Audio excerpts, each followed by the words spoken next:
So hello guys, welcome to my YouTube channel. तो अब मैं इतने दिनों बाद वीडियो डाल रही हूँ क्योंकि मैं थोड़ा बिजी थी। तो अब मैं क्या करने वाली हूँ कि मैं दो टॉपिक एक साथ कवर करूँगी। ठीक है। ये वाले देख लो जिसमें लाइव ही हूँ लिख के। Microbes in production of biogas और माइक्रोब्स कैसे यूज़ करते हैं बायो कंट्रोल के अंदर। बायो कंट्रोल एजेंट्स बेसिकली क्या है। तो आज वीडियो अपलोड हो जाएगी और साथ में ये वाले दोनों टॉपिक भी कंप्लीट हो जाएंगे। अगर आप लोगों ने पिछले 3 वीडियोस जो मैंने डाली है, ठीक है, 3 वीडियोस जो मैंने कवर किया है। एक तो मैंने जो इंडस्ट्रियल यूजेस में कैसे माइक्रोब्स का यूज़ होता है जिसमें बेवरेजेस और एंटीबायोटिक्स बताया है। साथ में मैंने आपको एसटीपी भी पढ़ा दिया है, सीवेज ट्रीटमेंट प्लान बहुत अच्छे से पढ़ाया है। साथ में मैंने उसके शॉर्ट नोट्स भी दिए हैं। और जो पहला टॉपिक जो जिस पे मैंने वीडियो डाली थी वो क्या था अपना कि हाउस होल्ड प्रोडक्ट में कैसे हम इनका यूज़ करते हैं। तो मैंने सारी चीज़ें ए टू जेड जो है वो कवर कर दी है। ठीक है। तो अगर आपने वो तीनों वीडियोस नहीं देखी तो आप जाके उन तीनों वीडियोस को भी देखें। मैंने पहली वाली वीडियो में तो नहीं, लेकिन दूसरी वाली वीडियो में मैंने शॉर्ट नोट्स भी दिए हैं। ठीक है। मैं शॉर्ट नोट्स भी हाथों हाथ लेके आ रही हूँ जिससे कि आप लोगों को कोई तकलीफ ना हो। ठीक है। तो अब मैं बता देती हूँ शॉर्ट नोट्स। ये देख लो, ये देखो। जैसे ये तो आज के हैं बायोगैस के जो मैं पढ़ाऊंगी। ये देखो, ये एसटीपी का है। ठीक है। ये बेवरेजेस के भी है, एंटीबायोटिक्स भी है। ठीक है। और ये पहले वाले टॉपिक का भी है। वही मैं हाथों हाथ साथ में शॉर्ट नोट्स भी लेके आई हूँ। ठीक है। ये देखो, ये सीवेज ट्रीटमेंट प्लांट के हैं, फ्लो चार्ट में एक लेके आई थी। तो आज आज भी मैं शॉर्ट नोट्स लेके आई हूँ, साथ में मैं अपनी एनसीईआरटी भी लाई हूँ। ये देखो मेरी एनसीईआरटी। कि भाई मैं भी क्या करती थी, ऐसे ही रंग रंग बिरंगे हाइलाइटरों से पूरा रंग देती थी अपनी किताबों को और फिर पढ़ती थी मैं केवल इंपॉर्टेंट पॉइंट्स जो मैंने आपको हाइलाइटेड एनसीईआरटी प्रोवाइड कर रखी है। बेसिकली इसको ही देख के मैंने वो हाइलाइटेड एनसीईआरटी भी बनाई है। ठीक है। तो चलो फिर स्टार्ट करते हैं अपन microbes in production of biogas. ठीक है। चलो भाई स्टार्ट करते हैं। यस। सो देखो क्या बोला है बायोगैस। देखो बायोगैस क्या, it is a mixture of gases containing predominantly methane. Mixture है गैसेस का। ठीक है। बहुत सारी गैसेस मिलके बनती है जिसमें से मेजर गैस जो है, ये मेजर पार्ट जो है वो किसका है भाई, मेजर पार्ट हमारे पास मीथेन का है। ठीक है। And it is produce by the microbial activity which में बी यूज एज फ्यूल। और इसको हम माइक्रोबियल एक्टिविटी से बनाते हैं जिसको हम फ्यूल की तरह यूज कर सकते हैं। अगर आपने एसटीपी पढ़ लिया हो तो आप एसटीपी में आप कमेंट सेक्शन में बताइए कि हमने एसटीपी के अंदर कौन सी गैसेस का प्रोडक्शन किया था। ठीक है। कमेंट में बताना। ठीक है। यहाँ पे भी हम क्या कर रहे हैं, माइक्रोब्स का यूज करके फ्यूल बना रहे हैं। और वो जो फ्यूल है हम क्या बोलते हैं, वो जो फ्यूल है हम हमारे घरों के अंदर यूज करते हैं।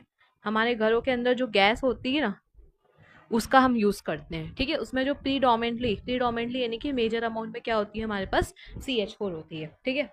You have learn that the microbes produce different type of gases and products during growth and metabolism. आपको पता है कि माइक्रोब्स जो है डिफरेंट तरह की गैसेस बनाते हैं मेटाबॉलिज्म के वक्त और ग्रोथ के वक्त। अगर आपने जैसे पढ़ा हो एल्कोहलिक फर्मेंटेशन, क्या एल्कोहलिक फर्मेंटेशन, तो अल्कोहलिक फर्मेंटेशन में भाई क्या बनता है, एंड प्रोडक्ट क्या बनता है हमारे पास, एथेनॉल बनती है। और साथ में क्या बनता है हमारे पास, CO2 बनता है। ये अपना प्लांट फिजियोलॉजी का पार्ट है, उसके अंदर जो रेस्पिरेशन चैप्टर है उसके अंदर आता है। ठीक है। तो the type of the gas produce depends upon the microbe and the organic substrate you utilise. ये डिपेंड करता है कि आप कौन सा माइक्रोब यूज कर रहे हो, कौन सा ऑर्गेनिक सबस्ट्रेट यूटिलाइज कर रहे हो। ठीक है। In the example cited related to fermentation of dough, cheese making and production of beverages, the main gas will produce CO2। अगर हम पहले जो एग्जाम्पल्स हमने पढ़े जैसे कि डव डव मेकिंग, चीज़ मेकिंग, ठीक है, साथ में हम बेवरेजेस प्रोड्यूस कर रहे थे, तो उसमें जो मेन गैस प्रोड्यूस हो रही थी वो क्या थी हमारे पास, CO2 थी। However certain bacteria which grow anaerobically on cellulosic material, जो सेल्यूलोसिक मटेरियल के ऊपर एनएरोबिकली ग्रो कर रहे हैं, ठीक है, they produce large amount of methane along with carbon dioxide and hydrogen. In these bacteria are called as methanogens. ठीक है। देखो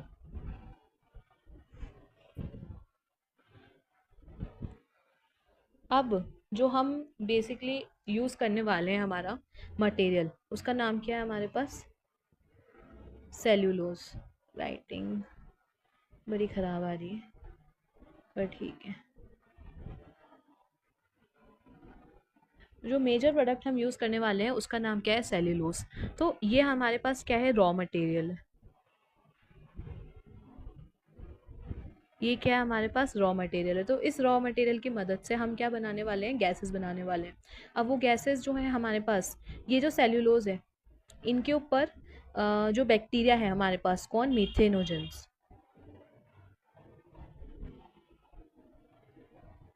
इन मीथेनोजेंस की वजह से with the help of this cellulose हम क्या बनाने वाले हैं, हमारा जो प्रोडक्ट है दैट इज CH4 हाइड्रोजन, साथ में CO2 गैस।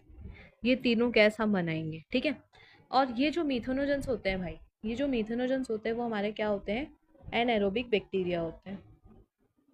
क्या होते हैं हमारे मीथेनोजेंस, एनएरोबिक बैक्टीरिया होते हैं, ठीक है। देख लो, अभी बता देती हूँ मैं फिर से एक बार। कहाँ है, ये रहा, देखो।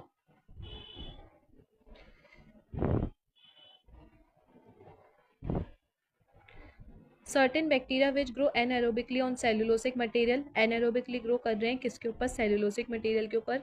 दे produce large amount of methane along with carbon dioxide और हाइड्रोजन।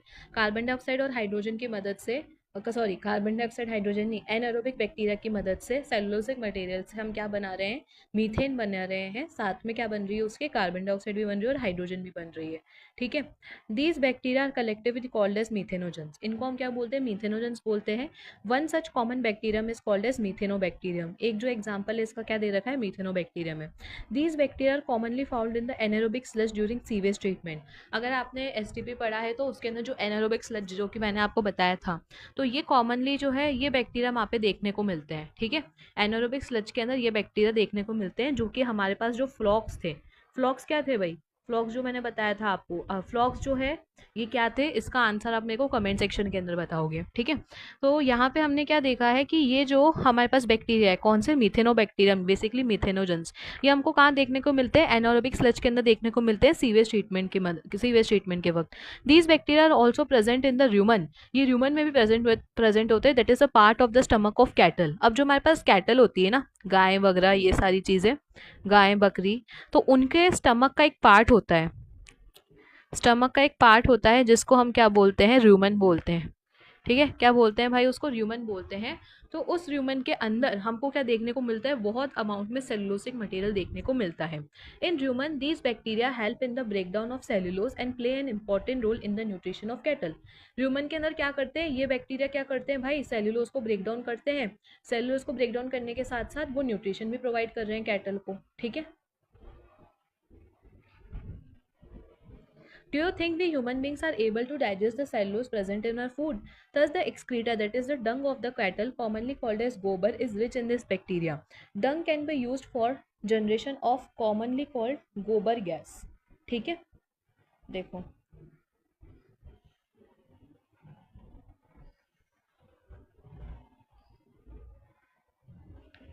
जो हमारे पास कैटल्स होती है ना, उनके र्यूमन के अंदर, ठीक है, र्यूमन के अंदर हमको क्या देखने को मिलता है, सेलुलोसिक मटेरियल देखने को मिलता है। क्या देखने को मिलता है हमको, सेलुलोसिक मटेरियल देखने को मिलता है। ये सेलुलोसिक मटेरियल का ब्रेक डाउन करते हैं कौन, ये बैक्टीरिया। मैंने उल्टा एरो बना दिया ना, हाँ, ऐसे नहीं बनेगा ये बैक्टीरिया जो है, अरे भाई ये नहीं चाहिए था, ये चाहिए था। ये बैक्टीरिया जो है इस सेलुलोसिक मटेरियल का क्या करेगा भाई, ब्रेक डाउन करेगा, ठीक है। ब्रेक डाउन करने के साथ साथ क्या होगा भाई, ये सेलुलोसिक मटेरियल का जैसे ये बैक्टीरिया ब्रेक डाउन करेगा, तो ये एक इम्पॉर्टेंट रोल प्ले करता है किसके अंदर, न्यूट्रिशन के अंदर।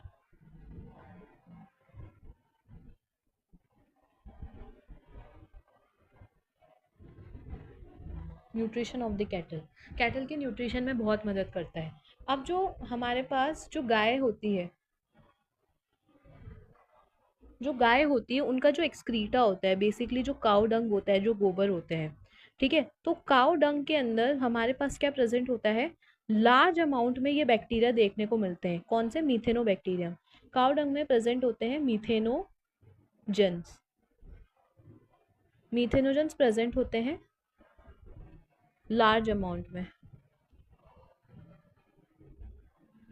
तो लार्ज अमाउंट में प्रेजेंट होने की वजह से क्या होता है, लार्ज अमाउंट में यहाँ पे हमको मिथेनोजेंस देखने को मिलते हैं। ठीक है, तो अब इस गोबर को, बेसिकली काउ डंग को, हम यूज कर सकते हैं किसके अंदर, बायोगैस बनाने में।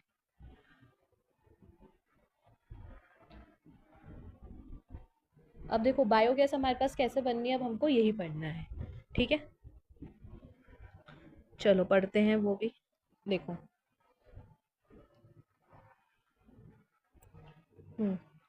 The biogas consist of a concrete tank that is 10 to 15 deep.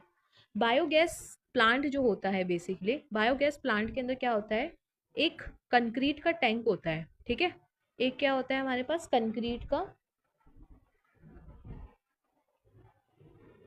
का हमारे पास टैंक होता है। ठीक है, कंक्रीट टैंक होता है हमारे पास, जो कि हमारे पास कितना होता है, 10 से 15 फीट डीप होता है।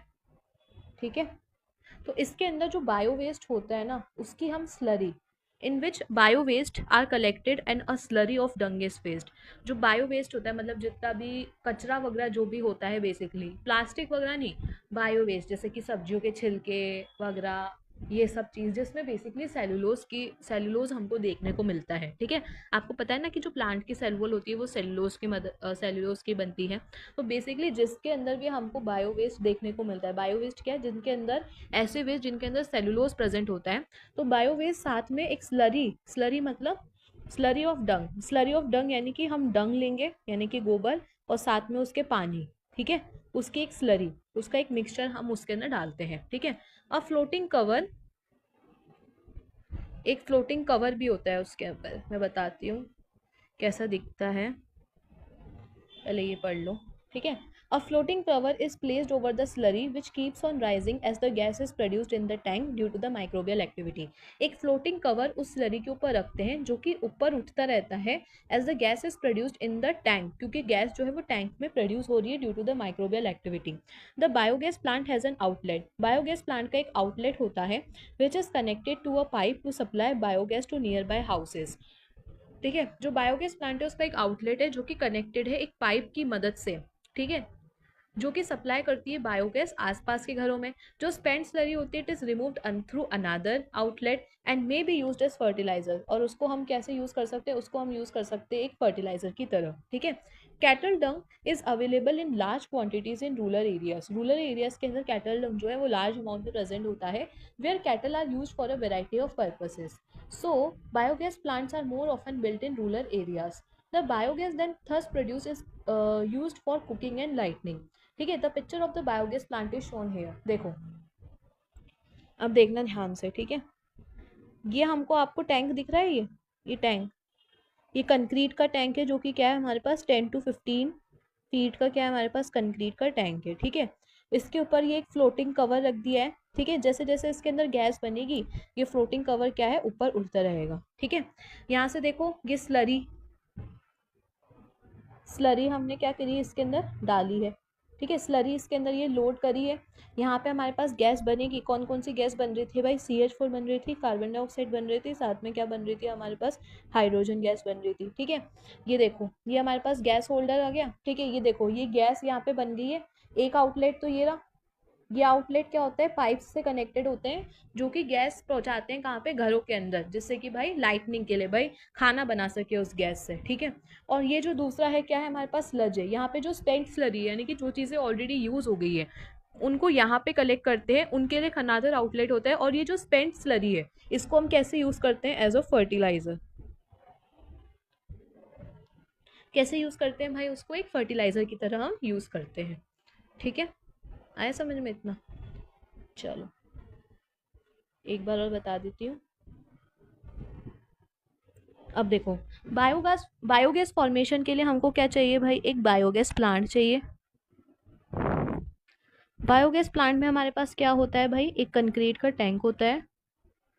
ठीक है, कंक्रीट का क्या होता है, एक टैंक होता है जो कि कितना फीट डीप होता है, 10 to 15 फीट होता है। 10 to 15 फीट का एक कंक्रीट टैंक होता है, उसके ऊपर क्या होता है हमारे पास, एक फ्लोटिंग कवर होता है। ठीक है, क्या होता है, एक फ्लोटिंग कवर होता है। तो जैसे जैसे गैस का प्रोडक्शन होगा ये फ्लोटिंग कवर ऊपर उठता जाएगा। ठीक है, फ्लोटिंग कवर बन गया, सॉरी फ्लोटिंग कवर है उसके ऊपर। ठीक है, अब क्या करते हैं, स्लरी, स्लरी उसके अंदर हम डालते, स्लरी मैंने आपको बताया है क्या होता है, डंग साथ में वाटर, ठीक है। स्लरी हम डालते हैं, ठीक है। गैस बनती है, गैस के लिए एक अलग से आउटलेट होता है। गैस जो है वो किसकी मदद से बन रही है, गैस बन रही है भाई हमारे माइक्रोब्स की मदद से। गैस किसकी मदद से बन रही है भाई, माइक्रोब्स की वजह से, जो कि कैसे होते हैं हमारे पास, एनारोबिक होते हैं, ठीक है। गैस के लिए एक अलग से आउटलेट है जो कि किसके अंदर जाता है, गैस जो बन रही है, गैस कौन कौन सी बन रही है हमारे पास, CH4, एक से क्या हुआ, हम्म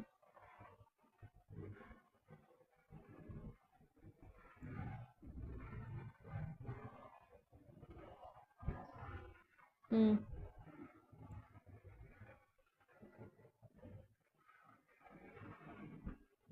गैस कौन सी बन रही है हमारे पास, CH4, कार्बन डाइऑक्साइड, साथ में हाइड्रोजन गैस, ये बन रही है हमारे पास। तो इसके लिए एक अलग से आउटलेट है जो कि घरों के अंदर जाता है। एक दूसरा आउटलेट भी देखने को मिलता है, तो उसके अंदर जो स्पेंट स्लरी होती है, ठीक है, जो ऑलरेडी चीज़ें स्पेंट होती है, स्पेंट स्लरी, जो ऑलरेडी चीज़ें मतलब वेस्ट मटेरियल जिसका हमने यूज़ कर लिया है ऑलरेडी, उसको हम यूज़ कर सकते हैं एज अ फर्टिलाइज़र, ठीक है। इसको हम फर्टिलाइज़र की तरह यूज़ करते हैं, ठीक है। तो ये हमारा पूरा मैंने आपको बता दिया है बायोगैस का, एक पेज में कवर हो जाएगा, हाँ, क्योंकि ज़्यादा बड़ा नहीं होता है ना ये, इसलिए। देखो एक बार फिर से मैं पूरा बता देती हूँ, अरे भाई। हम्म ये रहा, अपनी एनसीईआरटी से बताती हूँ, चलो ठीक है ना। चलो देखो अब, कलर चेंज कर रहे हैं, ठीक है। देखो, biogas is a mixture of gases containing predominantly methane, इससे नहीं रहने दो, इससे रहने दो, कहाँ गया इरेजर, इससे करो, इससे, ठीक है। बायोगैस एक मिक्सचर है जिसमें प्रीडोमिनेटली हमको क्या देखने को मिलती है, मीथेन बनती है, जो कि माइक्रोबियल एक्टिविटी से बन रही है, जिसको हम फ्यूल की तरह यूज़ करते हैं हमारे घरों के अंदर। आपने देखा कि डिफरेंट माइक्रोब्स हमारे पास प्रेजेंट होते हैं जो कि गैशियस एंड प्रोडक्ट्स बनाते हैं ड्यूरिंग ग्रोथ एंड मेटाबॉलिज्म के वक्त। जैसे कि हमने देखा एल्कोहलिक फर्मेंटेशन में जो हमारे पास एंड में प्रोडक्ट बनता है वो क्या है, एथेनॉल और कार्बन डाइऑक्साइड। जो टाइप ऑफ गैस प्रोड्यूस हो रही है वो डिपेंड करता है कौन सा माइक्रोब और कौन सा ऑर्गेनिक सबस्ट्रेट हम यूटिलाइज करते हैं, ठीक है। अगर हम ऊपर के एग्जाम्पल में देखें, जैसे कि डव का फर्मेंटेशन, चीज मेकिंग हो गया, प्रोडक्शन ऑफ बेवरेजेस हो गया, मेन गैस कौन सी बन रही थी भाई, CO2 बन रही थी।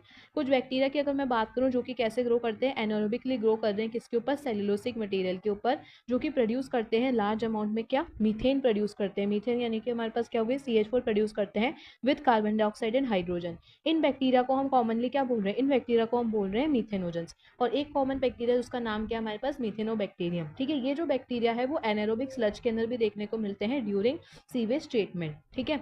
ये जो बैक्टीरिया होते हैं ये प्रेजेंट होते हैं किसके अंदर, human, that is the part of the stomach of cattle, ठीक है। A lot of cellulosic material is present in the food of cattle, is also present in the human, कि बहुत अमाउंट में सेलुलोसिक मटेरियल प्रेजेंट होता है cattle के खाने में, जो कि ह्यूमन के अंदर मिलता है। ह्यूमन में ये जो बैक्टीरिया होते हैं वो ब्रेक डाउन करते हैं किसका, सेलुलोज का, एक इंपॉर्टेंट रोल प्ले करते हैं किसके अंदर, न्यूट्रिशन। न्यूट्रिशन प्रोवाइड कर रही है भाई वो कैटल को, सेलुलोज का ब्रेक डाउन होने से कैटल को न्यूट्रिशन भी मिल रहा है, ठीक है। Do you think the human beings are able to digest cellulose present in, बिल्कुल भी नहीं भाई, हम लोग क्या कभी सेल्यूलोज डाइजेस्ट कर पाएंगे, हमारे अंदर क्या कभी सेल्यूलोज देखने को मिलेगा, नहीं भाई, हम सेल्यूलोज डाइजेस्ट नहीं कर पाएंगे, ठीक है। The excreted dung of cattle, that is commonly called as gobar, is rich in these bacteria. Dung can be used for generation of biogas, commonly called as gobar gas, ठीक है। The biogas plant consist of concrete tank, जो कि कितना होता है हमारे पास, 10 to 15 deep होता है, in which bio waste are collected and the slurry of dung is fed, ठीक है। एक बायोगैस प्लांट में कंक्रीट टैंक होता है जो कि 10 to 15 डीप है, जिसमें बायो वेस्ट हम और साथ में स्लरी जो है डंग की, स्लरी का मतलब क्या होता है हमारे पास, डंग हो गया, और साथ में हमारे पास क्या हो गया, उसमें पानी हो गया, ठीक है। एक फ्लोटिंग कवर जो है हम उसके अंदर उसके ऊपर रखते हैं। हम्म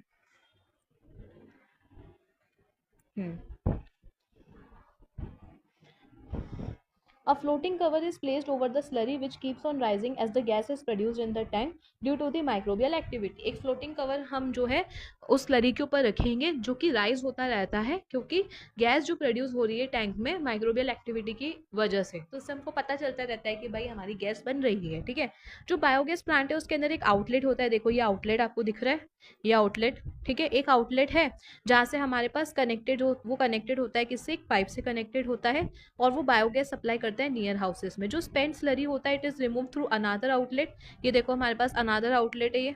ठीक है, तो इस स्पेंट स्लरी को हम अनादर आउटलेट में देते हैं, it may be used as fertiliser, इसको हम फर्टिलाइजर की तरह यूज करते हैं। ठीक है, कैटल डंग की अगर मैं बात करूँ तो ये अवेलेबल होता है लार्ज क्वांटिटीज में, वो भी रूरल एरियाज के अंदर, जो कि जहाँ पे where cattle are use for a variety of purposes. ठीक है भाई, देखो कैटल डंग हमको रूरल एरियाज में ज्यादा देखने को मिलेगा, तो बायोगैस प्लांट ऑफकोर्स ही बात है वहीं पर देखने को मिलेंगे, इसलिए हमारे पास जो बायोगैस प्लांट है they are more often build in rural areas. ठीक है, the biogas produced is use for cooking and lightning, मैंने आपको बताया भाई कुकिंग और लाइटनिंग के लिए ये बायोगैस हम यूज कर रहे हैं।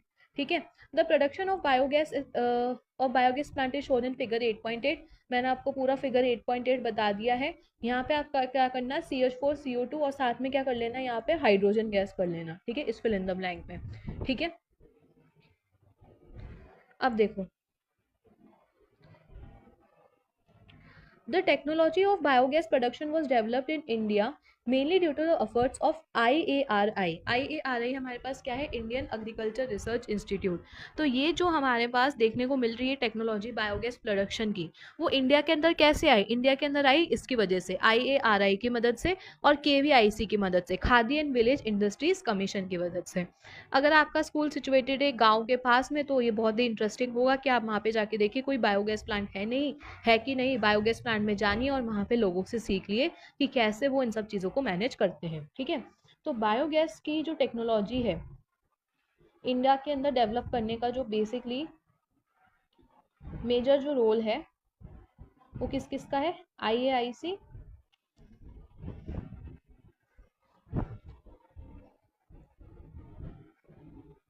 इंडियन एग्रीकल्चर रिसर्च, IARC जो भी थी, ठीक है ना, इंडियन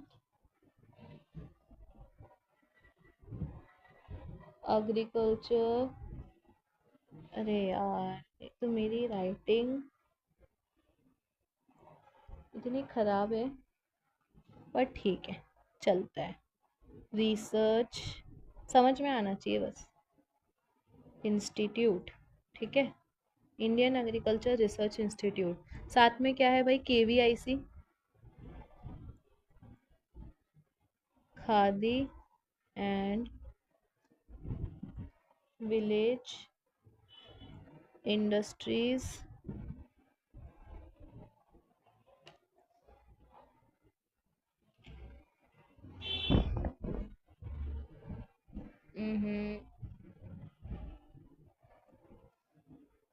कमीशन।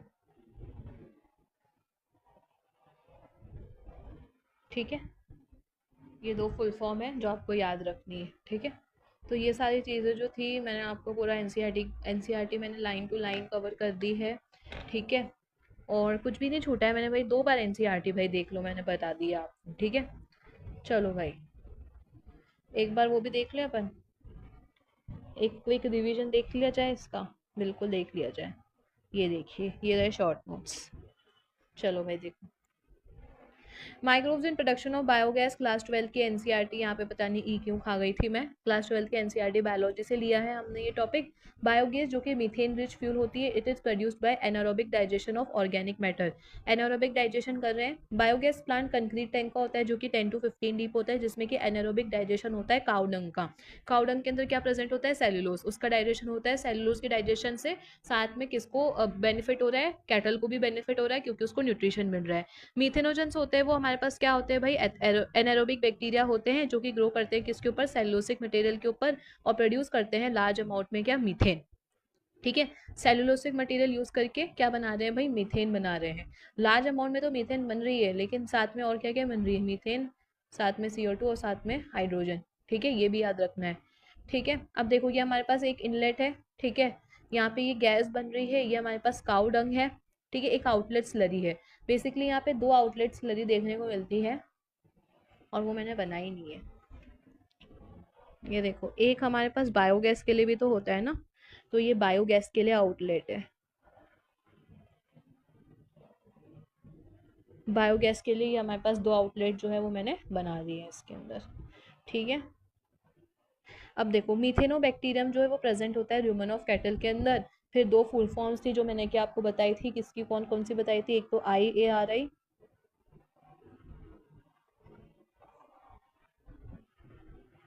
और साथ में KVIC। ये दो फुल फॉर्म्स पे भी आपको ध्यान देना है। ठीक है भाई, हो गया। मैंने भाई रिवीजन करवा दिया। शॉर्ट नोट्स देख लो, ठीक है ना। शॉर्ट नोट्स अगर आपको लगता है कि नहीं और अच्छे शॉर्ट नोट्स बना सकती हो तो आप मेरे को कमेंट सेक्शन में बताओ कि मेरे को और चीज़ें क्या ऐड करनी चाहिए, तो मैं उस हिसाब से अपने शॉर्ट नोट्स को भी क्या करूँ, मॉडिफाई करूँगी। ठीक है, तो चलो फिर हम नेक्स्ट टॉपिक पे बढ़े। ठीक है भाई। तो एक टॉपिक हमारा कंप्लीट हो चुका है, तो भाई इसको मैं कट मार देती हूँ अब। बड़ा सुकून मिलता है जब चीज़ें ऐसे कंप्लीट होती है ना, तब।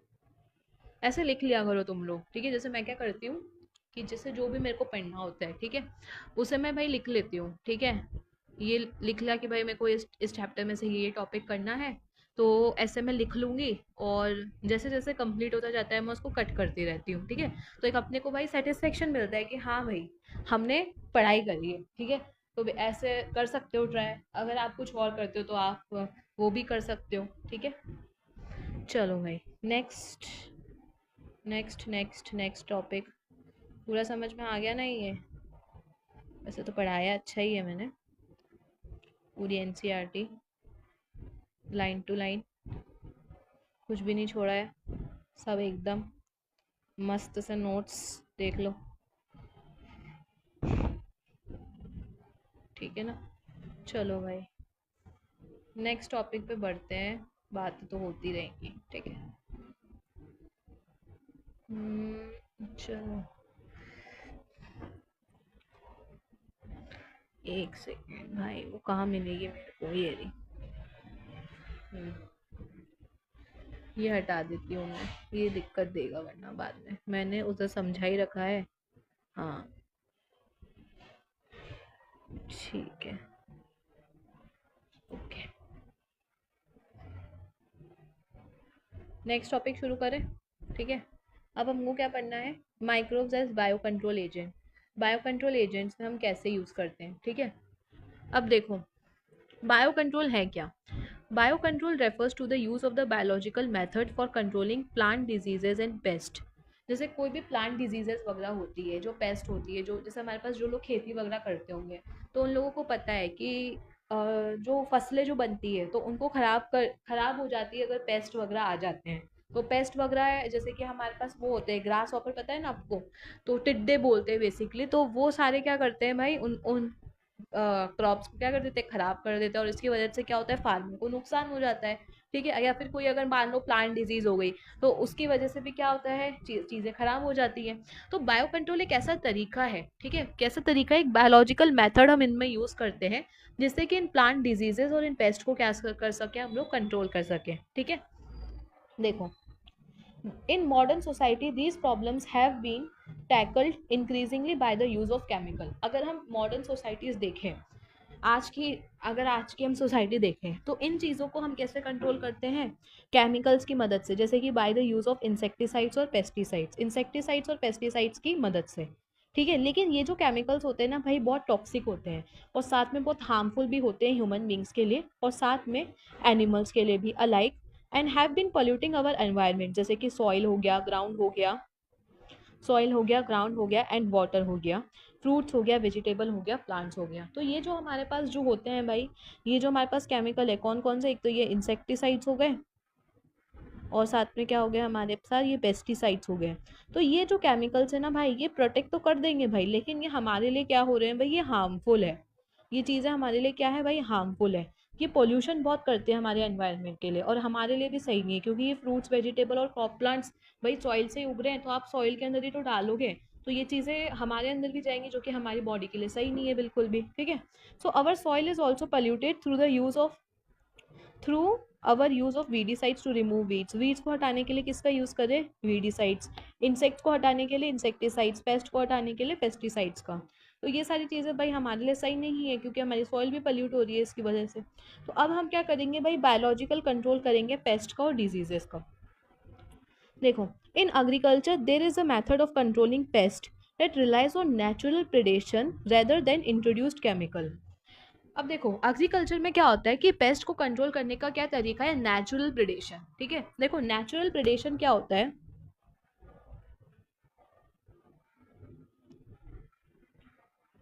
नेचुरल प्रिडेशन मतलब देखो, आपने सुना होगा ना भाई कि जैसे जो एक टाइगर है वो एक डियर को खा जाएगा, ठीक है, ये उसका खाना है। तो भाई वो उस डियर के ऊपर क्या कर रहा है, प्रिडेट कर रहा है, ठीक है, उसको मार के भाई अपना खाना बना रहा है। तो ऐसे ही हम क्या करते हैं, नेचुरल प्रिडेशन करते हैं बायोलॉजिकल बायो कंट्रोल एजेंट्स में। तो इसमें क्या होता है, देखो मैं आ जाएगा समझ, साथ में मैं बताऊंगी। अ की belief of the organic farmer is that biodiversity furthers health. एक चैप्टर आएगा इसके अंदर, बायोडाइवर्सिटी इकोलॉजी का चैप्टर है। तो उसके अंदर हमको देखने को मिलता है कि भाई कि फार्मर का बिलीव होता है कि ऑर्गेनिक फार्मर जो होता है भाई, जो कि केमिकल्स वगैरह का यूज नहीं करता है, कि बायोडाइवर्सिटी फर्दर है। जितनी ज़्यादा हमारे पास बायोडाइवर्सिटी होगी ना, उतनी ही हमारे पास क्या होगी भाई, स्टेबिलिटी होगी, इकोसिस्टम की स्टेबिलिटी उतनी ही ज़्यादा होगी। जितनी कम बायोडाइवर्सिटी उतनी ही कम इकोसिस्टम की स्टेबिलिटी। मान लो जैसे कि आपने पढ़ा हो यक्का, यक्का एंड प्रोनुबा मॉथ, इनका जो रिलेशन होता है ना भाई, इनमें होता है म्यूचुअलिज्म, ये इकोलॉजी के अंदर आता है, उसमें पढ़ाऊंगी। अगर इन दोनों में से कोई एक भी गायब हो गया ना, यक्का प्लांट या फिर प्रोनोबा मॉथ में से अगर कोई एक भी गायब हो गया, तो भाई दोनों ही एग्जिस्ट नहीं कर पाएंगे, ठीक है, दोनों के दोनों ही मर जाएंगे। मतलब यक्का के बिना प्रोनोबा नहीं, प्रोनोबा के बिना यक्का प्लांट नहीं, ठीक है। देखो, अ की belief of the organic farmer is that biodiversity further health, ठीक है। The more variety a landscape has the more sustainable it is, यही बोला, जितनी वेराइटी लैंडस्केप में देखने को मिलेगा उतना ज़्यादा वो सस्टेनेबल होगा, यानी कि उतना ज़्यादा ही वो अच्छे से रहेगा। Organic farmer therefore works to create a system where the insects that are sometimes are called as pests are not eradicated but instead are kept at manageable levels by a complex system of checks and balances within the living and vibrant ecosystem। इसलिए जो हमारे पास organic farmer होता है ना, तो जिन insects को हम paste बोल रहे हैं, तो वो क्या करता है, ऐसा सिस्टम बनाता है कि इन इंसेक्ट्स को हम क्या कर सके, मैनेजेबल लेवल पे रख सके, यानी कि इनको बैलेंस कंडीशन में रख सके by a complex system of checks and balances within the living and vibrant ecosystem, ठीक है। Contrary to the conventional farming practices, जो कन्वेंशनल फार्मिंग प्रैक्टिसेस है जिसमें हम केमिकल मेथड्स का यूज कर रहे हैं, जो कि किल कर देती है बोथ यूजफुल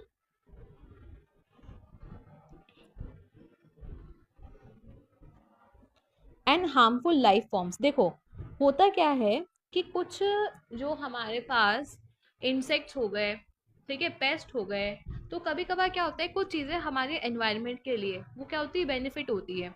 तो भाई इन केमिकल्स के यूज़ करने की मदद से, ठीक है, ये जो केमिकल्स हम यूज़ कर रहे हैं, इनको यूज़ करने की वजह से होता ये है कि जो हमारे पास जो चीज़ें हमें वो प्रोवाइड कर रही है भाई, फ़ायदा प्रोवाइड कर रही है, तो उनको भी हम मार देते हैं, ठीक है। केमिकल्स का यूज करने की वजह से जो हार्मफुल फॉर्म है भाई वो तो मर ही रही है, लेकिन जो चीजें हमको बेनिफिट, जो इंसेक्ट्स हमको बेनिफिट करवा रहे हैं वो भी मर जाते हैं, ठीक है। तो ये क्या होती है, हमारे इकोसिस्टम के लिए सही नहीं है। इकोसिस्टम क्या होगा, डिस्टर्ब होगा, डिस्टर्ब होगा तो भाई इकोसिस्टम में स्टेबिलिटी नहीं है, तो बायोडाइवर्सिटी जब है ही नहीं तो हेल्थ भी कहाँ रहेगी, तो ये चीज़ सही नहीं है। So there is a holistic approach, there is a holistic approach that seeks to develop an understanding of the webs of interaction between the myriads of organisms that constitute the field of fauna and flora। तो अब देखो इसमें क्या होता है, एक holistic approach होती है, एक अप्रोच हमने बनाई है जिसमें क्या होगा कि हम इंटरेक्शन को समझेंगे, ठीक है, बहुत सारे ऑर्गेनिजम्स है कि उनके बीच में कैसे इंटरेक्शंस होता है, उन चीज़ों को हम समझेंगे, जो कि हमारे फोना और फ्लोरा होते हैं, ठीक है। फोना मतलब क्या होता है, हमारे पास एनिमल्स, फ्लोरा क्या होती है, हमारे पास प्लांट्स। अगर ये आप लोगों को पता नहीं है तो मैं लिख रही हूँ यहाँ पे, वैसे सबको पता है भाई।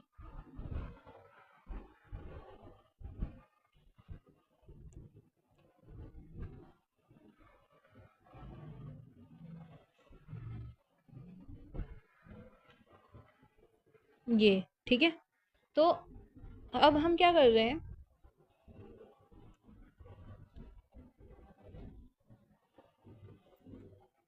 the organic farmer holds the view that the eradication of the creatures that are often described as pests is not only possible but also undesirable, for without the beneficial predatory and parasitic insects which depend upon them as food or host would not be able to survive. देखो क्या बोला है कि organic farmer का view क्या है कि जो इरेडिकेशन है क्रिएचर्स का, जिनको हम ऑफनली पेस्ट बोलते हैं, वो पॉसिबल नहीं है, इज नॉट ओनली पॉसिबल, वो केवल पॉसिबल ही नहीं है, साथ में अनडिजायरेबल ही है। मतलब देखो, अनडिजायरेबल मतलब हमारे लिए सही नहीं है ये, ठीक है। For without the beneficial predatory and parasitic insects which depend them as food or host would not be able to survive. Thus, the use of biocontrol measure will greatly reduce our dependence on toxic chemicals and pesticides. An important part of the biological farming approach is to become familiar with the various life forms that inhabit the field of predator as well as pest, and also their life cycle, patterns of feeding, the habits they prefer. This will help the develop appropriate means of biocontrol. देखो, इस पूरे paragraph में क्या बोला है कि भाई जो क्रिएचर्स का जो इरेडिकेशन हो रहा है, ठीक है, जिनको हमने पेस्ट बोला है, ये केवल पॉसिबल ही नहीं है, साथ में हमारे लिए अनडिजायरेबल है। फॉर विदाउट देम, उनके बिना जो हमारे पास बेनिफिशियल प्रेडेटरी है, बेसिकली जो ऑर्गेनिक फार्मर जो नेचुरल प्रेडेशन का मदद करते हैं, तो जो उस प्रेडेशन की मदद से जो बेनिफिट मिल रहा है, तो वो बेनिफिट हमको मिलेगा नहीं। भाई आप तुम सभी पेस्ट को मार दोगे तो कुछ ना कुछ तो नुकसान होएगा सही। भाई ठीक है, तुम्हारी भाई क्रॉप्स बच गई, लेकिन वो चीज़ तुम्हें अभी समझ नहीं आएगी। रेगुलर बेसिस के ऊपर है ना, ये सारी चीज़ें ना इफेक्ट डालती है एनवायरनमेंट के ऊपर। तो जो प्रिडेशन की वजह से जो बेनिफिट्स हमको देखने को मिल रहे हैं ना, वो भी नहीं मिलेंगे अगर आप ये केमिकल्स का यूज करते रहोगे तो, ठीक है। And parasitic insects which depend upon them as food और host would not able to survive. और कुछ जो पैरासिटिक इंसेक्ट्स है जो कि डिपेंड करते हैं, जैसे कि मैंने आपको बताया था कि यक्का प्लांट हो गया, प्रोनोबा मॉथ हो गया, भाई वो एक दूसरे के ऊपर डिपेंड करते हैं, उनके बीच में म्यूचुअलिज्म का रिलेशन है। तो अगर कोई भी नहीं रहेगा तो दोनों की ही स्पीशीज खत्म हो जाएगी, जो कि हमारे इकोसिस्टम के लिए बिल्कुल सही नहीं है। तो इसकी तो यही है कि भाई क्रिएचर्स का हमको पूरी तरह से इरेडिकेशन नहीं करना है, पूरी तरह से किसी भी चीज़ को ख़त्म नहीं करना है, हमको हमको क्या करना है, एक बैलेंस लाना है हर चीज़ में, ठीक है। क्या लाना है, एक बैलेंस लाना है, ठीक है। बैलेंस ही ज़िंदगी में क्या होता है, जैसे बोलते हैं ना घर वाले कि आपको हर चीज़ को एक साथ बैलेंस करके लेके चलना चाहिए, ठीक है। पूरे दिन भर भी पढ़ाई नहीं करनी चाहिए, सबके साथ भी रहना चाहिए, दोस्तों से भी बातें करो, पढ़ाई भी करो, खेलो भी, कूदो भी। तो सब चीज़ें क्या होनी चाहिए, एक पर्टिकुलर टाइमिंग पे होनी चाहिए, ठीक है। सब चीज़ों में एक बैलेंस होना चाहिए। ऐसा नहीं कि भाई कभी तुम बहुत ज़्यादा ही खेल रहे हो, कभी तुम बहुत ज़्यादा ही पढ़ रहे हो, तो क्या है, ये इनबैलेंस है। तो लाइफ का क्या है, इसकी वजह से मज़ा नहीं आता। तो यहाँ पे भी यही बोला है कि अगर आप पूरी तरह से ही इरेडिकेशन कर दोगे चीज़ों का, वो हमारे इकोसिस्टम के लिए भाई, जो हमारा इकोसिस्टम होता है ना, उसके लिए ये बिल्कुल भी सही नहीं है। हमारा इकोसिस्टम उसकी वजह से खतरे में होता है, ठीक है। So, the use of the biocontrol measure will greatly reduce our dependence on toxic chemicals and pesticides. तो इसके लिए हम अब क्या करना पड़ेगा, हमको टॉक्सिक केमिकल जैसे कि इंसेक्टिसाइड, पेस्टिसाइड्स, वीडिसाइड्स, तो बायोकंट्रोल मेजर अगर हम अप्लाई करेंगे तो इसकी वजह से क्या होगा, जो हमारा डिपेंडेंस है टॉक्सिक केमिकल्स और पेस्टिसाइड्स पे, वो भी कम हो जाएगा। एक इंपॉर्टेंट पार्ट जो है बायोलॉजिकल फार्मिंग अप्रोच का क्या है, is to become familiar with the various life forms that inhabit the field, predators as well as pests, and also their life cycles, pattern of feeding and the habit they prefer. They will develop appropriate means of biocontrol. देखो ये सारी चीज़ें आपको लग रहा है कि biocontrol करना बहुत ईजी है, नहीं। देखो बायोकंट्रोल करने के लिए आपको हर एक ऑर्गेनिज्म की लाइफ साइकिल पता होनी चाहिए, उसका प्रेडेशन पता होना, यानी कि वो किस चीज़ को खाएगा या फिर उसको कौन खाने वाला है। तो आपको हर एक लेवल के ऊपर देखना पड़ता है, तभी आप क्या कर पाओगे, एक इफेक्टिव बायो कंट्रोल जो वे है आप यूज़ कर पाओगे, ठीक है।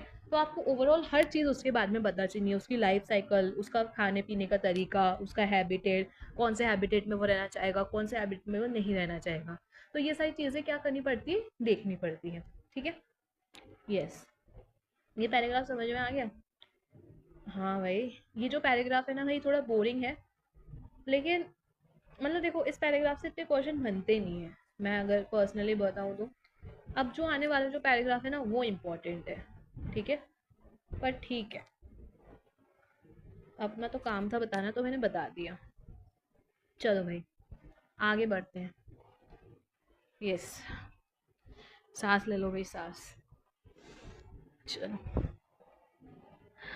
The very familiar, the very familiar beetle with red and black markings, that is the ladybird, and the dragonfly are used to get rid of aphids and mosquitoes respectively. ठीक है, अब देखो जो हमारे पास लेडी बर्ड, आपने lady bird देखी है?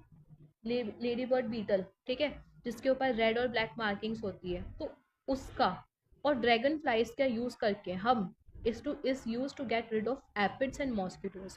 Aphids और मॉस्किटोज से छुटकारा पाने के लिए हम इन दोनों का यूज करते हैं, ठीक है।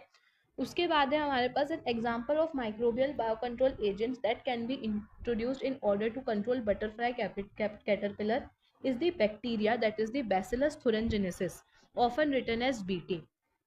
These are available in sachets as dried spores which are mixed with water and sprayed onto vulnerable plants such as brassicas and fruit trees, where these are eaten by the insect larva. In the gut of the larva, the toxin is released and the larva get killed.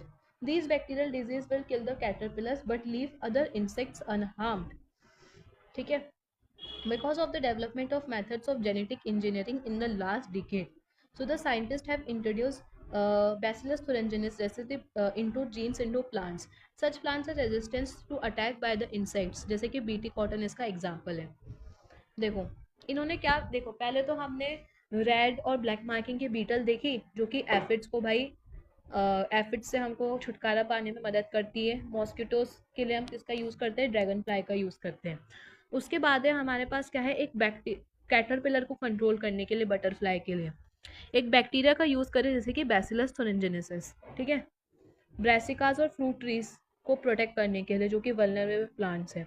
तो देखो इसके अंदर होता क्या है हमारे पास, page page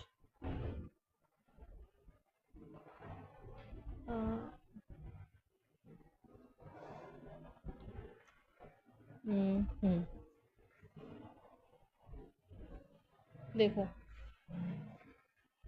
जैसे हमारे पास जो ब्रासिकास है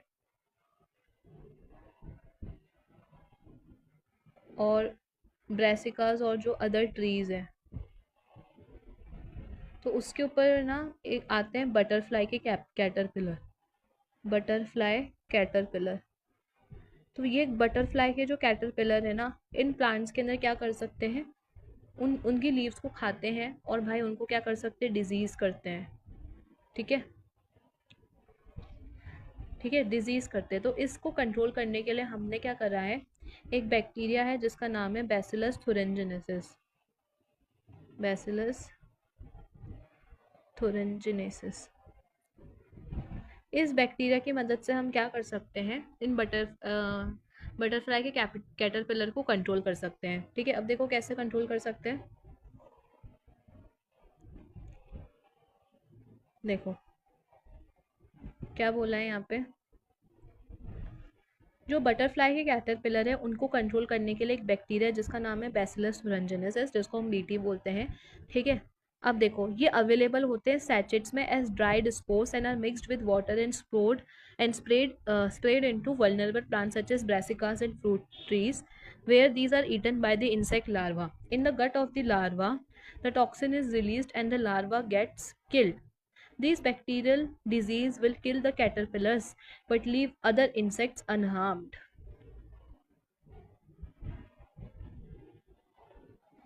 देखो अब मैं को पूरा समझा देती हूँ मैं शुरुआत से।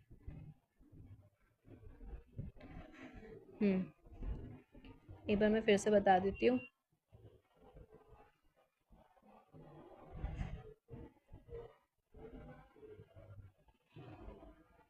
अरे वो बीच में फ्लो टूट गया था मेरा, पता नहीं कैसे, तो मैं फिर से एक बार एक्सप्लेन कर देती हूँ। भाई मेरे को एक्सप्लेन करने में कुछ भी नहीं होता, ठीक है। देखो हमारे पास क्या है, एक हमारे पास प्रॉब्लम है बटरफ्लाई के कैटरपिलर।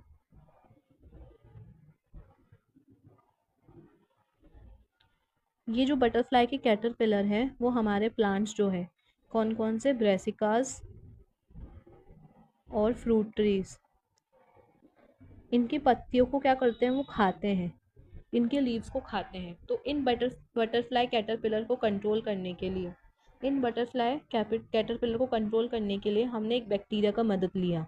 उस बैक्टीरिया का नाम है बैसिलस थोरनजेनेसिस, दैट इज बीटी। इस बैक्टीरिया का हमने क्या यूज़ किया, बैसिलस थोरनजेनेसिस का हमने यूज़ किया, जिसका नाम क्या है हमारे पास बीटी। ठीक है, तो ये बीटी क्या करता है, उन प्लांट्स के अंदर क्या कॉज करता है, एक बैक्टीरियल डिजीज कॉज करता है।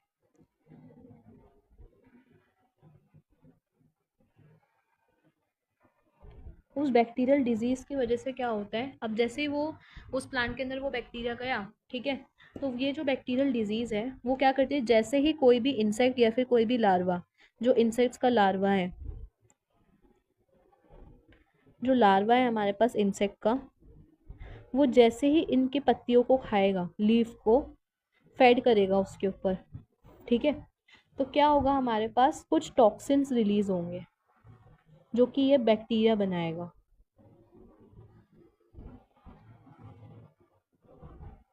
क्या रिलीज होंगे, टॉक्सिन्स रिलीज होंगे उसकी गट में, किसके, लार्वा की गट में टॉक्सिन्स रिलीज होंगे। और टॉक्सिन रिलीज होने की मदद से क्या होगा भाई, वो जो लार्वा है नो मोर, वो जिंदा नहीं बचेगा, वो RIP रेस्ट इन पीस हो जाएगा। ठीक है,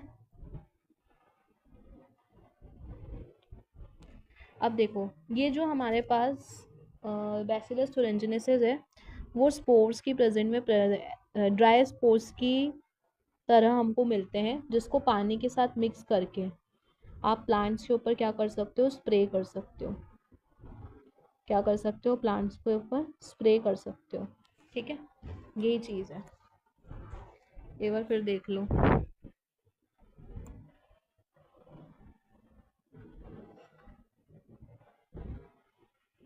देखो, बटरफ्लाई के कैटरपिलर को कंट्रोल करने के लिए हम बैक्टीरिया का यूज़ करें, जिसका नाम है बैसिलस थोरनजेनिस, इसको हम बीटी बोलते हैं। ठीक है, ये अवेलेबल होते हैं सैचेट में, ड्राइड स्पोर में, जिसको पानी के साथ मिक्स करके हम वल्नरेबल प्लांट जैसे कि ब्रासिकास और फ्रूट ट्री के ऊपर स्प्रे कर सकते हैं। जब ये when they where these are eaten by the insect larva, तो लार्वा की गट में ये टॉक्सिन रिलीज होगा और लार्वा हमारे पास the larva gets killed, larva हमारे पास मिल जाएगा। ठीक है, ये जो बैक्टीरियल डिजीज है वो कैटरपिलर को तो मार देगा, लेकिन जो अदर इंसेक्ट्स है वो क्या हो जाएंगे हमारे पास, अनहार्म। तो ये बेसिकली कैटरपिलर को मारने में मदद करता है। ठीक है, जो अदर इंसेक्ट्स है वो बच जाएंगे, वो केवल कैटरपिलर को मारेगा। ठीक है, because of the development of methods of genetic engineering in the last decade, so the scientists have introduced Bacillus thuringiensis toxic genes into the plant। क्योंकि भाई अब जेनेटिक इंजीनियरिंग आ रही है, पूरा चैप्टर आएगा, यूनिट है बेसिकली बायोटेक्नोलॉजी, तो उसके अंदर आप देखोगे कि जेनेटिक इंजीनियरिंग कैसे होती है। तो जेनेटिक इंजीनियरिंग बनने के कारण क्या होता है कि जो उस बैक्टीरिया के जो जीन्स है, बेसिकली जीन्स जीन्स का जो नाम है हमारे पास, वो क्या होता है, हमारे पास क्राई जीन होते हैं। तो ये क्राई जीन जो है जेनेटिक इंजीनियरिंग की मदद से प्लांट के अंदर इंट्रोड्यूस करते हैं, हम ऐसा जेनेटिकली मॉडिफाइड ही प्लांट बना देंगे। ठीक है, उसके ऊपर हमको स्पोर्स को डालने की ज़रूरत ही नहीं है, तो हम ऐसा प्लांट बना रहे हैं जेनेटिक इंजीनियरिंग की मदद से कि उसके अंदर वो क्राई जीन ऑलरेडी हमको देखने को मिलेगा। तो देखो क्या बोला है, because of the development of the method such as genetic engineering in the last decades और so, the scientist have introduced bacillus thuringiensis toxic genes into the plants. Such plants are resistant to attack by insect pest. ठीक है, ऐसे plants जो है उनके ऊपर insect pest का जो है अटैक नहीं होता, वो उसके लिए रेजिस्टेंट होते हैं, जैसे कि बीटी कॉटन एक एग्जाम्पल है। ठीक है, which is being cultivated in some states of our country. You will learn more about in the chapter 10। Chapter 10 के अंदर पूरा दे रखा है, एप्लीकेशन के अंदर आता है ये पूरा का पूरा। ठीक है, अब देखो दूसरा देखेंगे हम। अब bio control agent being developed for the use in the treatment of plant disease is the fungus trichoderma. Trichoderma species are free living. जो ट्राइकोडर्मा की जो स्पीशीज होती है ना भाई, वो हमारे पास होती है फ्री लिविंग होती है, फ्री लिविंग पंजाई होती है, and they are very common in root ecosystems. They are effective bio control agents of several plant pathogens. देखो जो डिजीज करते हैं उनको क्या बोलते हैं, हम पैथोजेंस बोलते हैं। ठीक है, जो डिजीज कॉजिंग माइक्रो ऑर्गेनिजम्स होते हैं उनको पैथोजन बोल रहे हैं। तो प्लांट्स के अंदर डिजीज कॉजिंग माइक्रो ऑर्गेनिजम्स करने उनको क्या बोलेंगे, प्लांट पैथोजन। तो इन प्लांट पैथोजन को कंट्रोल करने के लिए हम किसका यूज करते हैं, फंगस का यूज करते हैं जिसका नाम है ट्राइकोडर्मा। ठीक है, तो ट्राइकोडर्मा बेसिकली एक जीनस है, तो उसके अंदर बहुत सारी स्पीशीज है। तो ट्राइकोडर्मा का हम यूज करके भाई प्लांट के पैथोजन को क्या कर सकते हैं, कंट्रोल कर सकते हैं। ठीक है, अब ये जो ट्राइकोडर्मा है हमको रूट इकोसिस्टम्स के अंदर भी देखने को मिल रहे हैं। ठीक है, किसमें, रूट इकोसिस्टम। इकोसिस्टम चैप्टर है, तब इकोसिस्टम क्या होता है तब मैं बताऊंगी। तो रूट इकोसिस्टम में देखने को मिलते हैं, अभी आपको ये चीज़ ध्यान रखनी है। ठीक है, तो प्लांट डिजीज को कंट्रोल करने के लिए किसका यूज़ कर रहे हैं भाई, हम ट्राइकोडर्मा का यूज़ कर रहे हैं, जो कि वेरी कॉमन होते हैं रूट इकोसिस्टम में। और ये क्या होते हैं, इफेक्टिव बायो कंट्रोल एजेंट होते हैं फॉर सेवरल प्लांट पैथोजन। ठीक है, ये भी मैं ऐड कर दूँ। हम्म।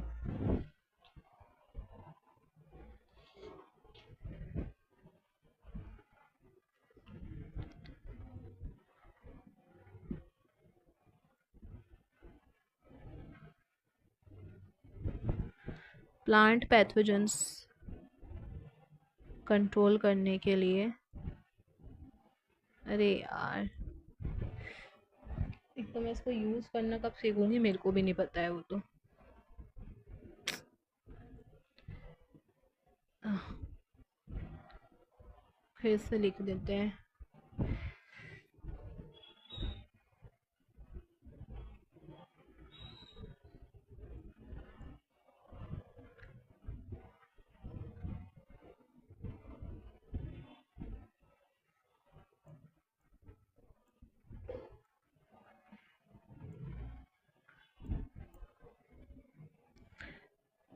ट्राइकोडर्मा,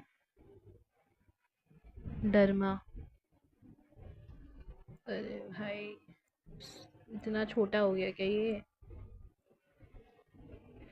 मैंने ये सब लिख रखा है शॉर्ट नोट्स में, पर ठीक है मैं एक बार लिखवा देती हूँ। जो कि क्या होता है, हमारे पास फंजाई होता है।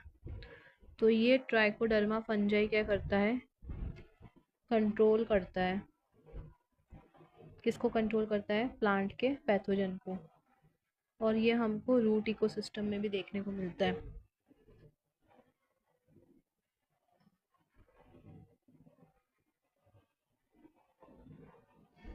रूट इकोसिस्टम में भी ये देखने को मिलता है। ठीक है,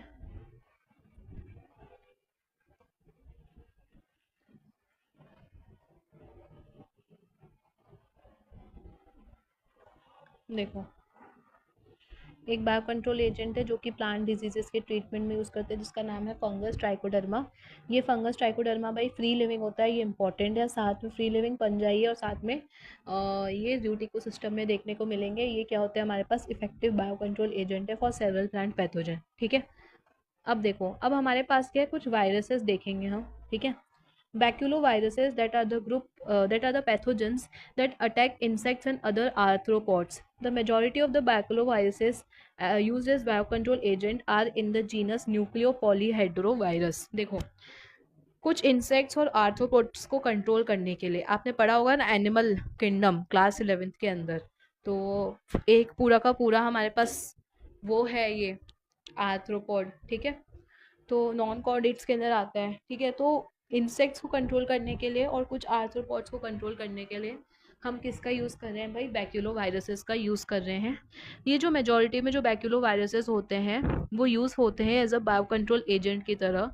और वो होते हैं कौन से जीनस में, न्यूक्लियो पॉलीहाइड्रोवायरसेस में। ठीक है, देखो ये जो वायरसेस होते हैं ये एक्सीलेंट कैंडिडेट्स होते हैं, साथ में स्पीशीज स्पेसिफिक है, नैरो स्पेक्ट्रम है, इंसेक्टिसाइडल एप्लीकेशन है। ठीक है, they have shown no negative insects on plants, mammals, birds, fish, and even non-target insects. This is especially desirable when beneficial insects are being conserved to aid in overall integrated pest management program or when an ecological sensitive area is being treated. देखो बताती हूँ,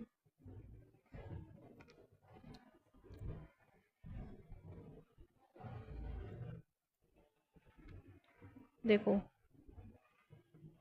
बैक्यूलो virus, ये बैक्यूलो virus जो है control करते हैं किसको, insects को एंड अदर आर्थ्रोपॉड्स को।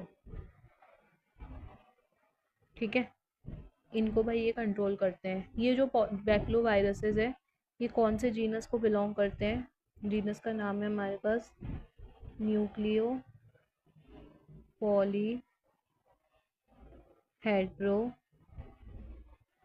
वायरस, वही इनको कंट्रोल करने का काम करते हैं, ठीक है।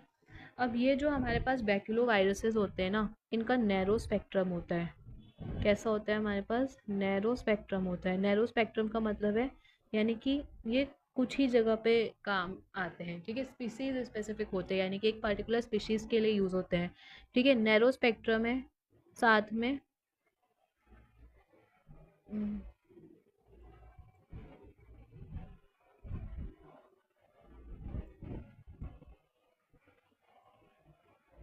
स्पीशीज स्पेसिफिक है ये। स्पीशीज इंसेक्ट स्पेसिफिक है, इसका नैरो इंसेक्ट स्पेक्ट्रम है, केवल इंसेक्ट्स को ही मारते हैं और ऑर्थ्रोपॉड्स को मारते हैं, ठीक है। इसलिए हम इसको किस में यूज़ करते हैं? Integrated pest management programme, IPM, IMP या फिर आईपीएम, इंटीग्रेटेड पेस्ट मैनेजमेंट, हाँ, इंटीग्रेटेड पेस्ट मैनेजमेंट प्रोग्राम के अंदर यूज़ करते हैं, ठीक है। Integrated paste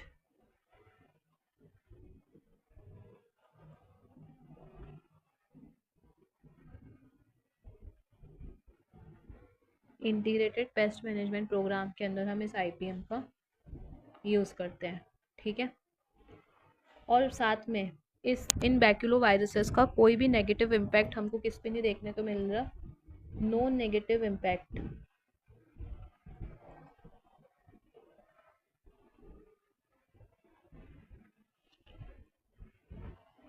on mammals,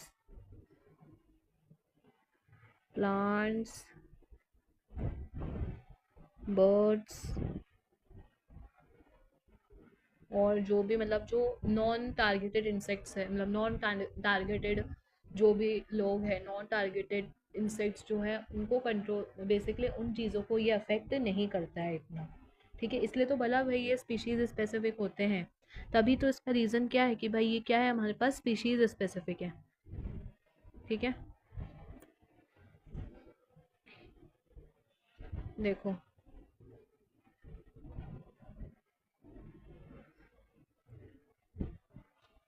बैक्यूलो viruses जो होते हैं वो हमारे पास पैथोजन है जो कि अटैक करते हैं इंसेक्ट्स और कुछ आर्थ्रोपॉड्स को। द मेजोरिटी जो बैक्यूलो वायरसेस होते हैं वो बायो कंट्रोल एजेंट होते हैं और किस कौन से जीनस में? न्यूक्लियो पॉलीहेड्रोवायरस जीनस को बिलोंग करते हैं। ये वायरसेस एक्सलेंट कैंडिडेट है, स्पीशीज स्पेसिफिक है भाई, नैरो स्पेक्ट्रम है, इंसेक्टिसाइडल एप्लीकेशन है, ठीक है। They have been show to no negative effect of plant, mammals, birds, fish और इवन नॉन टारगेट इंसेक्ट्स। जिन इंसेक्ट्स को टारगेट ही नहीं किया उनको तो भाई ये हार्म करते ही नहीं है, ठीक है। This is especially desirable when beneficial insects are being conserved to aid in overall integrated pest management program। देखो, integrated pest management program में क्या होता है कि जिन जिन चीज़ों को मारना होता है ना, केवल वही चीज़ें मरती है। जो बेनिफिशियल इंसेक्ट्स है जो हमारी मदद करेंगे और चीज़ों के अंदर बेसिकली क्रॉप्स को अच्छा बनाने, है ना, बेसिकली उन सब चीज़ों को जो चीज़ें हमको बेनिफिट कर रही हैं, ठीक है। तो जो चीज़ें हमको बेनिफिट कर रही है, जो इंसेक्ट्स हमको बेनिफिट करते हैं, तो ये उनको नुकसान नहीं पहुंचाते हैं, ठीक है। Specially desirable when beneficial insects are being conserved to aid in overall integrated pest management program and और when an ecological sensitive area is treated. कोई भी इकोलॉजिकल सेंसिटिव यानी कि इकोसिस्टम के अंदर जो है, हर एक स्पीशीज की भाई बहुत ही वैल्यू होती है, हर एक छोटी से छोटी चीज़ की वैल्यू होती है। आप बेफालतू में किसी भी चीज़ को नहीं, कोई भी इकोलॉजिकल सेंसिटिव एरिया है उसमें अगर आपको किसी भी इंसेक्ट्स को मारना है, जो पर्टिकुलर इंसेक्ट्स को मारना है, ठीक है, ऑर्थोपॉड्स को मारना है, तो उसके अंदर हम इन बैक्यूलोवायरसेस का यूज़ करते हैं, ठीक है। आगे समझ में? ठीक है। देखो भाई,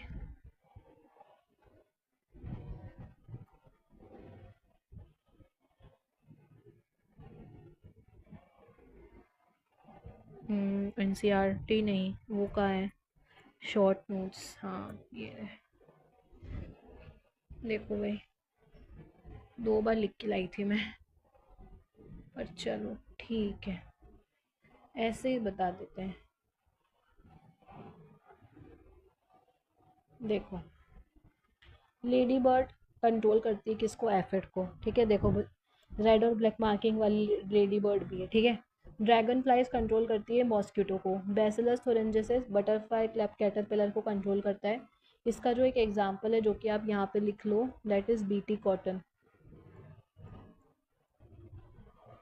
ठीक है।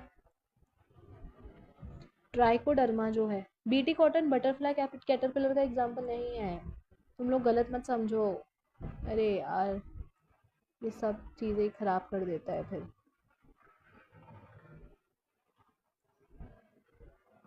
बीटी कॉटन जो है वो क्रॉप का नाम है।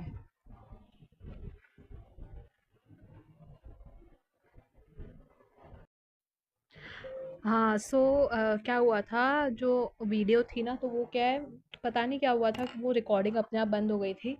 तो पहली वाली वीडियो जो मैं अपलोड करने वाली थी, तो मैंने उसमें जब आखिरी का पार्ट देखा तो उसमें जो बेसिकली जो अपना ये शॉर्ट नोट्स था वो पूरा कवर नहीं हुआ था, तो मैंने एक्स्ट्रा पार्ट साथ में ऐड कर दिया है। इसी वीडियो में मैं ऐड कर दूंगी अभी आगे।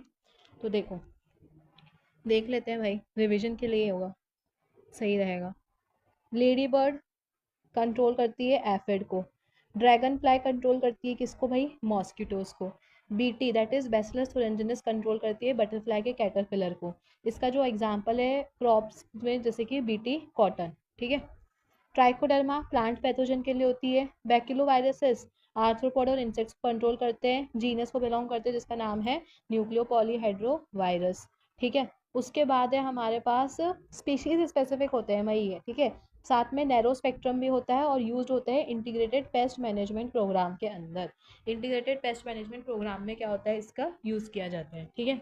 तो बेसिक देखो, ये सारे शॉर्ट नोट्स है। लेडी बर्ड एफिड्स को कंट्रोल करती है, ड्रैगन फ्लाइज मॉस्किटोज को, ठीक है। बैसिलस thuringiensis बटरफ्लाई कैटरपिलर को, ट्राइकोडर्मा प्लांट पैथोजेंस को, बैक्यूलोवायरसेस ऑर्थोपॉड और इंसेक्ट्स को। जीनस को कौन से बिलोंग करते हैं, न्यूक्लियोपॉलीहेड्रोवायरस। कैसे होते हैं भाई, स्पीशीज स्पेसिफिक होते हैं, इनका नैरो स्पेक्ट्रम होता है, ठीक है। साथ में इंटीग्रेटेड पेस्ट मैनेजमेंट प्रोग्राम के अंदर भी क्या होता है, इनका यूज होता है, ठीक है। तो देखो, मैंने आपको सारे शॉर्ट नोट्स मैं साथ में ही प्रोवाइड कर रही हूँ, ठीक है। ये वाले भी मिल गए, सारे शॉर्ट नोट्स साथ में ही चलते बन रहे हैं। तो पूरा अब एक लास्ट टॉपिक बच रहा है अपना, कौन सा, ये वाला, ये वाला, बस। और फिर चैप्टर अपना क्या हो जाएगा, खत्म हो जाएगा। माइक्रोब्स एज बायो फर्टिलाइजर, ठीक है। तो चलो, ठीक है, फिर यहीं पे मैं ख़त्म करती हूँ सेशन को। अगर आपको अच्छा लगा तो प्लीज़ लाइक कीजिए, शेयर कीजिए, सब्सक्राइब कीजिए। और अगर आपने पिछली वीडियोस नहीं देखी है तो भाई उनको भी देखिए, ठीक है। चलो भाई।